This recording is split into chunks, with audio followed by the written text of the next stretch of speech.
You're scrolling through real estate listings at midnight, and every single house that isn't falling apart costs $500,000. The kitchen? Outdated laminate countertops from 2003. The carpet? That same tired beige. The basement? Covered in fake wood paneling. And somehow, the listing calls it a starter home. Meanwhile, you're sitting there doing mental math with your salary, wondering if you missed a massive promotion or if the entire housing market has completely lost its mind. Spoiler, it's not you. It's the math. And the math is brutal. My name is Mr. Invest, and today we're going to do something real estate agents hate.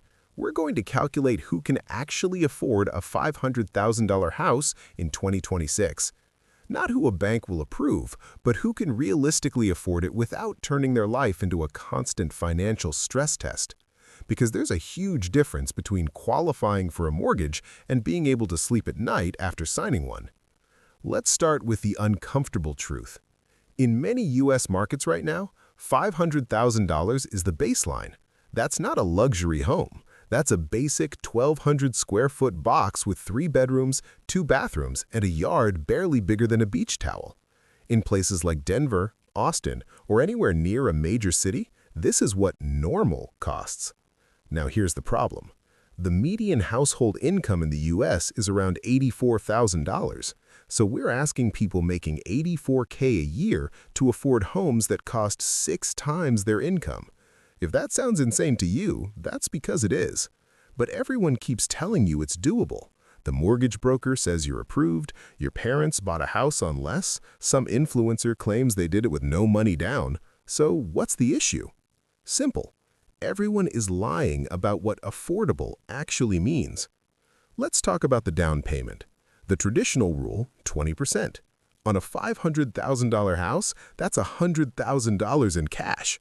Let that sink in. The median savings account in the U.S. has about $8,000, so you're not a little short, you're $92,000 short.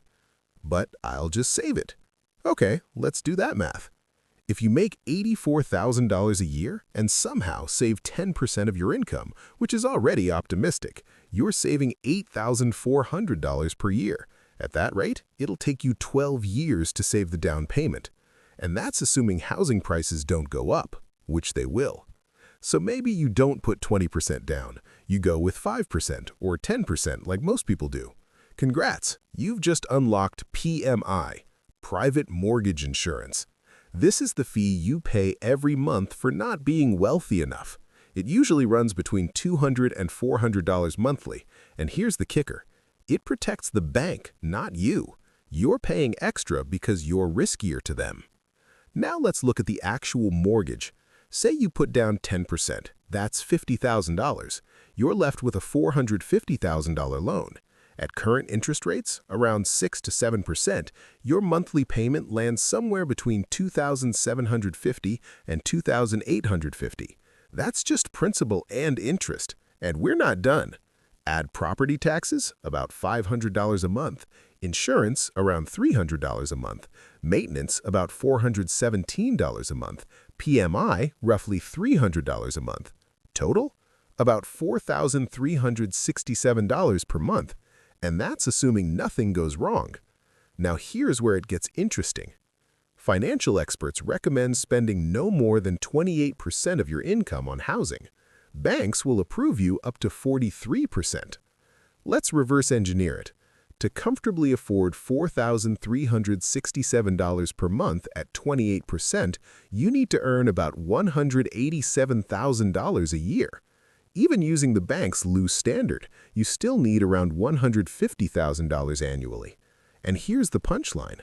Only about 10 to 20% of U.S. households make that much, which means 80% of people can't realistically afford a $500,000 house.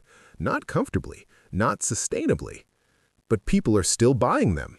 Yes, some have dual high incomes, some have family money, some are stretching themselves dangerously thin. Let's look at what that actually looks like. Meet a household earning $160,000 a year. Sounds solid, right? After taxes, they take home $9,500 per month. Now subtract housing, $4,367. They're left with $5,133. Now, life kicks in. Car payments, $800. Car insurance, $250. Gas, $300. Student loans, $600. Health insurance, $400. Groceries, $800. Utilities, $450. What's left? $1,533. And we haven't even touched savings, emergencies, or basic living. This household is spending nearly half their take-home pay on housing. And this is what it feels like. Checking your bank account before buying groceries, saying no to small expenses, lying awake at night doing mental math.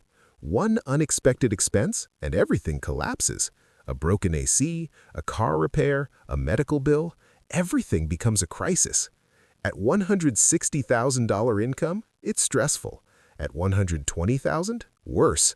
At $84,000, it's not tight, it's impossible. This is the truth. The housing market doesn't care about your income. Sellers price based on comps. Banks approve based on risk tolerance. Agents get paid when you buy. Nobody gets rewarded for telling you this is a bad idea. And once you buy, you're stuck. You can't easily walk away. So people stay, trapped in homes they can't afford, working jobs they can't leave, watching their financial flexibility disappear. Let's be honest. For most people, a $500,000 house is not affordable, not with stress, not with risk, not with sacrifice. And this isn't your fault. Home prices have exploded. Income hasn't kept up. The math simply doesn't work. So what can you do? You can choose not to play the game. You can rent, you can buy less, you can wait, you can move. Because here's the truth nobody tells you. There is no reward for being house poor, no trophy, no badge of honor, just stress. Real wealth isn't owning a house you can barely afford. It's having margin. It's having options. It's sleeping at night without financial anxiety. So if you're looking at a $500,000 house right now and your income is under $140,000, stop. Not because you can't get approved, but because you deserve a life that isn't controlled by one payment. Ignore the noise. Ignore the pressure. Ignore the illusion. Run your numbers. Be honest. And if it doesn't work, walk away. Because sometimes the smartest financial move is realizing the game is rigged and choosing not to play.